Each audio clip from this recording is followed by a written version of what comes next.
أعوذ بالله من الشيطان الرجيم. بسم الله الرحمن الرحيم. ولقد يسرنا القرآن للذكر فهل من مدكر.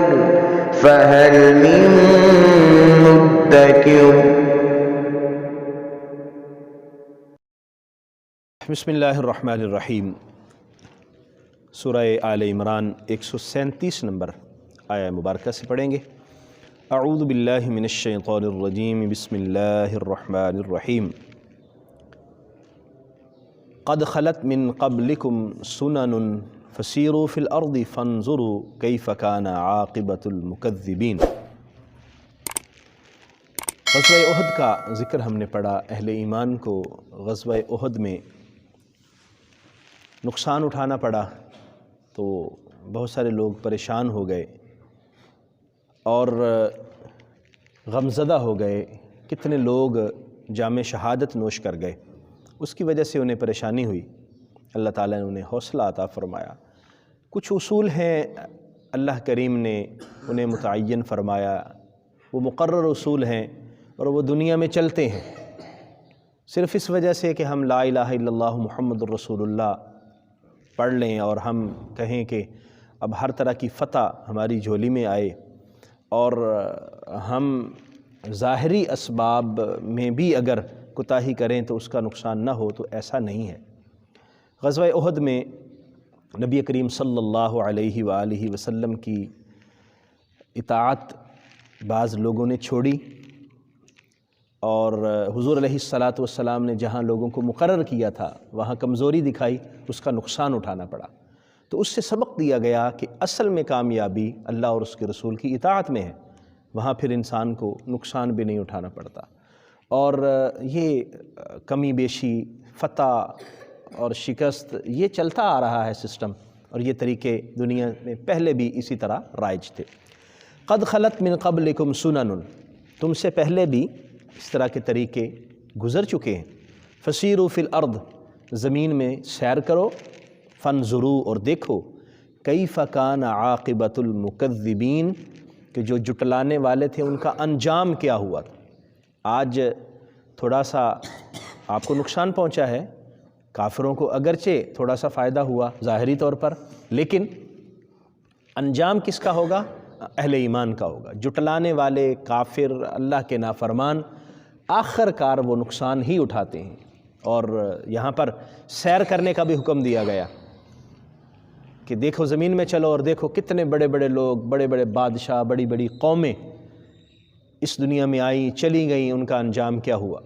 آپ اگر عرب کے مختلف پرانے شہروں کی طرف سفر کریں تو وہاں قوم سمود، قوم عاد اور ان کے سارے احوال اور آثار اب بھی موجود ہیں. آپ مصر میں دیکھیں، اہرام مصر موجود ہیں اور بڑے بڑے بستیاں اور ان کے نشانات موجود ہیں. اسی طرح یہاں پر پاکستان کے اندر منجو داڑو ہے، ہڑپا ہے، یہ کتنے اس طرح کے نشانات موجود ہیں کہ یہاں بڑے بڑے لوگ، بڑی بڑی قومیں آباد رہیں. لیکن کیا ہوا؟ آج وہ قصہ ماضی بن گئی ہیں. جٹلانے والے وہ یاد نہیں رکھے جاتے، وہ کامیابی والی زندگی نہیں گزارتے. اطاعت اور فرما برداری والے ہی اللہ کریم کے فضل اور کرم کے حقدار ٹھہرتے ہیں. ھذا بیان للناس، یہ قرآن یہ لوگوں کے لیے بیان ہے. وہدن، اور یہ ہدایت ہے. وموعظۃ، اور یہ نصیحت ہے. للمتقین، اہل تقوی کے لیے، متقین لوگوں کے لیے. قرآن مجید میں یہ ساری چیزیں بیان اللہ نے فرما دی ہیں. قرآن مجید کو باعث رشد و ہدایت بنایا ہے. قرآن مجید کو اللہ تعالیٰ نے نصیحت حاصل کرنے کا بہترین ذریعہ بنایا ہے. لیکن اس سے نصیحت کون لے گا؟ اس سے اہل تقوی ہی نصیحت حاصل کریں گے. تو قرآن کی نصیحت سے ہمیں سبق لیتے ہوئے اپنی زندگی کے معاملات کو آگے ترتیب دینا چاہیے. وَلَا تَهِنُوا وَلَا تَحْزَنُوا، تم کمزوری نہ دکھاؤ، کمزور نہ رہو. وَلَا تَحْزَنُوا، اور غم بھی نہ کرو. وَأَنْتُمُ الْأَعْلَوْنَ، کامیابی تمہاری ہی ہوگی. ان کنتم مؤمنین، اگر تم اہل ایمان ہو. اگر تم مومن ہو تو کامیابی تمہارے قدم چومے گی. لیکن کمزوری نہیں دکھانی۔ میدان جہاد میں تم آئے، وہاں طاقت کے ساتھ، وہاں جوش کے ساتھ، جذبے کے ساتھ اور بہادری کے ساتھ مقابلہ کرنا ہے، کمزوری نہیں۔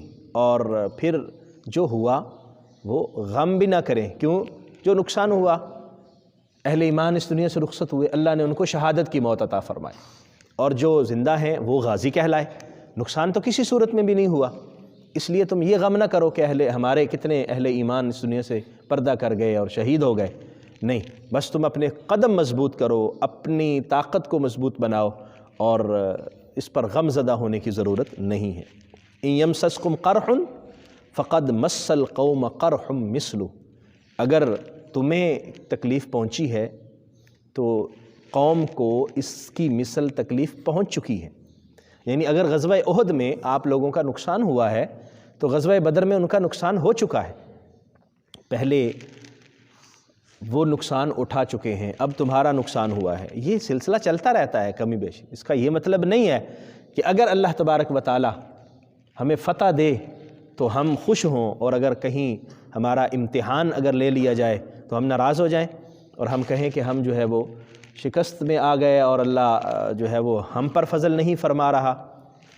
تلک الایام نداولها بین الناس، یہ ایام ہم گھماتے ہیں ان کو لوگوں کے درمیان، کبھی خوشحالی، کبھی تنگ دستی، کبھی فتح کسی کے پاس، کبھی کامیابی کسی کے پاس، تو یہ سلسلہ اسی طرح چلتا رہتا ہے۔ انسان کبھی صحت و عافیت کی بہت اچھی پوزیشن میں ہوتا ہے، کبھی بیماری آ جاتی ہے، کبھی مالی اعتبار سے بڑا مضبوط ہوتا ہے، اور کبھی روٹی کے لیے بھی پیسے نہیں ہوتے۔ یہ ایام ہیں، یہ چلتے رہتے ہیں۔ کیا بندہ مومن اگر کبھی کوئی کمزوری آ جائے تو کیا وہ اللہ تبارک و تعالیٰ سے تعلق کو توڑ لے؟ اس کا مطلب ہے کہ یہ پھر تعلق تو مفادات کا ہوا نا، وہ خلوص کا تعلق تو نہ ہوا۔ خلوص کا تعلق کیا ہے؟ وہ یہ ہے کہ اللہ جس حال میں رکھے الحمدللہ انسان اسی پر خوش رہے، اللہ کے ساتھ تعلق کو مضبوط رکھے۔ اللہ نے عطا فرمایا ہے الحمدللہ، شکر۔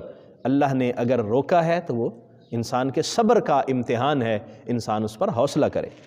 وَلِيَعْلَمَ اللَّهُ الَّذِينَ آمَنُوا، تاکہ اللہ ظاہر کر دے ان لوگوں کو جو ایمان لائے۔ یہاں پر لفظ ہے لِيَعْلَمَ، اور یعلم کا مطلب ایسے جاننا ہوتا ہے۔ اس کا اگر ظاہری اگر معنی کریں تو یہ ہے کہ اللہ جان لے ان لوگوں کو جو ایمان لائے۔ حالانکہ اللہ تعالیٰ تو جانتا ہے، اس کے علم میں کسی طرح کی کوئی کمی نہیں ہے، کسی طرح کا کوئی عیب نہیں ہے۔ اللہ ہر ماضی اور مستقبل کی چیز کو جانتا ہے، وہ ایک ایک چیز سے واقف ہے، وہ عالم الغیب ہے۔ تو اس کا مفہوم یہاں پر ہم یہ کریں گے کہ اللہ ظاہر فرما دے، لیعلم اللہ، اللہ ظاہر فرما دے ان لوگوں کو جو ایمان لائے۔ اب دیکھیں وہاں پر تو منافقین بھی تھے نا جی مدینہ میں، اور وہ بھی گھسے ہوئے تھے ایمان والوں کے درمیان، تو اب اللہ کریم نے ظاہر فرمانا نہ تھا۔ اس میں اصل کون ہے، چوری والے کون ہیں اور دوسرے کون ہیں، خون دینے والے کون ہیں اور چوری دینے والے کھانے والے کون ہیں؟ اللہ تعالیٰ ظاہر فرما دے ان لوگوں کو جو ایمان لائے۔ وَيَتَّخِذَ مِنْكُمْ شُهَدَاءَ، اور اللہ تم میں سے کچھ لوگوں کو شہادت کے رتبہ پر فائز فرمائے۔ یہ بھی اس کی ایک رحمت ہے، یہ بھی اس کا فضل ہے کہ وہ جس کی جان کو، جس کے خون کو اپنے رستے میں قبول فرما لے اور اس کو مرتبہ شہادت پر فائز فرمائے، اور اس کو کتنے بلند رتبے اللہ کریم عطا فرمائے گا۔ واللہ لا يحب الظالمین، اللہ ظالموں سے محبت نہیں فرماتا۔ اگر کسی کو رتبہ شہادت عطا فرماتا ہے تو وہ اہل ایمان کو عطا فرماتا ہے۔ کسی کو رتبہ شہادت ملتا ہے تو اللہ کے مقربین کو ملتا ہے، جو اللہ کے پسندیدہ لوگ ہیں، اللہ انہی کا خون قبول فرماتا ہے۔ وَلِيُمَحِّصَ اللَّهُ الَّذِينَ آمَنُوا، تاکہ اللہ بالکل نکھرا کر دے، صاف ستھرا کر دے ان لوگوں کو جو ایمان لائے۔ وَيَمْحَقَ الْكَافِرِينَ، اور کافروں کو مٹا ڈالے۔ اس لیے یہ غزوہ احد کے بعد جو اہل ایمان پر کیفیات گزر رہی تھیں اور جو ان کے احوال تھے، یہ اللہ تعالیٰ کی طرف سے انہیں حوصلہ ہے، اللہ کی طرف سے انہیں سمجھایا جا رہا ہے کہ یہ معاملات اس طرح کے دنیا میں چلتے ہیں، اللہ کے کچھ اصول ہیں اور ان کے مطابق معاملات چلتے ہیں، اس لیے تمہیں پریشان ہونے کی ضرورت نہیں۔ اب اہل ایمان کو یہ بات بھی بتائی جا رہی ہے، ایمان لانے کا یہ مطلب نہیں ہوتا کہ ہم ایمان لے آئے اب ہمیں کوئی پریشانی بھی نہ آئے، ہمیں کوئی بیماری بھی نہ آئے، ہمیں کوئی دکھ بھی نہ پہنچے، ایسا تو نہیں ہے۔ کیا یہ ہم گمان کریں کہ جب ہم نے کلمہ پڑھ لیا ہے تو بس اب ہماری پاس جو ہے وہ پیسوں کی بھی ریل پیل ہو جائے، ہمارے پاس اچھے مکانات بھی آ جائیں اور کوئی دنیا کی طاقت ہماری طرف دیکھ نہ سکے، اگر کوئی دیکھے تو وہ ویسے پھڑک کے ادھر ہی ہلاک ہو جائے؟ یہ اللہ کے کچھ بنائے ہوئے اصول ہیں، ان کے مطابق دانے کو زمین میں جانا پڑتا ہے، دانے کو خاک میں جا کے وہاں کی تکلیف سہنی پڑتی ہے، پھر وہ پودا بنتا ہے۔ اسی طرح انسان کو میدان میں اترنا پڑتا ہے، وگرنہ اللہ تعالیٰ نے میدان بدر میں فرشتوں کو بھیجا تھا تو وہ اہل ایمان کو یہ بھی فرما سکتا تھا کہ تم مدینے میں ٹھہرو، میں فرشتوں کو بھیجتا ہوں، کافروں سے وہ خود ہی لڑ لیں گے۔ نہیں، تکلیفیں برداشت کر کے روزے کی حالت میں رمضان المبارک کے اندر تپتی ہوئی صحرا کی ریت پر چل کر میدان بدر میں پہنچنا اہل ایمان کا کام ہے، اور صف بندی کر کے کافروں کے سامنے کھڑے ہو کر مقابلہ کرنا اہل ایمان کا کام ہے، اور فرشتے بھیجنا اللہ تبارک و تعالیٰ کی رحمت۔ وہ پھر فرشتے بھیجتا ہے، لیکن اس سے پہلے فضائے بدر بھی پیدا کرنی پڑتی۔ ام حسبتم، کیا تمہارا یہ گمان ہے، ان تدخلوا الجنۃ، کہ تم جنت میں داخل ہو جاؤ گے، ولما یعلم اللہ الذین جاہدوا منکم، اور اللہ تعالیٰ ظاہر نہیں فرمائے گا ان لوگوں کو جو تم میں سے جہاد کرنے والے ہیں، جنہوں نے تم میں سے جہاد کیا، کوششیں کی، محنتیں کی، وہ واضح نہیں ہوں گے۔ وَيَعْلَمَ الصَّابِرِينَ، اور وہ لوگ جو صبر کرنے والے ہیں، صبر کرنے والے، جہاد کرنے والے، کوشش اور محنت کے ساتھ اللہ کی اطاعت اور فرما برداری کرنے والے، یہ جب تک ظاہر نہیں ہوں گے اللہ کریم اس وقت تک جنت کو بھی روکے گا۔ جنت ان کو اس وقت ملے گی جب یہ مشکلیں، سختیاں، اللہ کے امتحانات برداشت کر کے پھر آگے جائیں گے۔ وَلَقَدْ كُنْتُمْ تَمَنَّوْنَ الْمَوْتَ مِنْ قَبْلِ، اس سے پہلے تم نے موت کی تمنا کی تھی۔ جب انسان کو کوئی تکلیف آتی ہے نا تو وہ پریشان ہو جاتا ہے اور کہتا ہے کہ میں مر ہی جاؤں تو اچھا ہے، میں اس تکلیف سے، اس دنیا سے رخصت ہی ہو جاؤں تو اچھا ہے۔ تم نے تمنا کی تھی موت کو، میدان احد میں تم نے موت کو آنکھوں سے دیکھا ہے، اب تمہیں پتہ چلا ہے کہ موت کی تمنا کتنی آسان ہے، اور آنکھوں سے دیکھنا اور موت کو چھو کر واپس آ جانا کتنا مشکل ہے اور کتنا ٹف مرحلہ ہے۔ وَلَقَدْ كُنْتُمْ تَمَنَّوْنَ الْمَوْتَ مِنْ قَبْلِ، تم نے موت کی تمنا کی تھی پہلے اس سے کہ ان تلقوہ، تم ان سے ملو، تمہارا موت سے ملاقات ہو، موت سے ملاقات سے پہلے تمہاری تمنا یہ تھی کہ موت آ جائے۔ فَقَدْ رَأَيْتُمُوهُ، اب تم نے موت کو دیکھ لیا ہے، وَأَنْتُمْ تَنْظُرُونَ، اور تم نے آنکھوں سے اسے دیکھ لیا، یعنی اسے محسوس کر لیا، اسے پا لیا۔ یہ کوئی اتنی آسان چیز نہیں ہے۔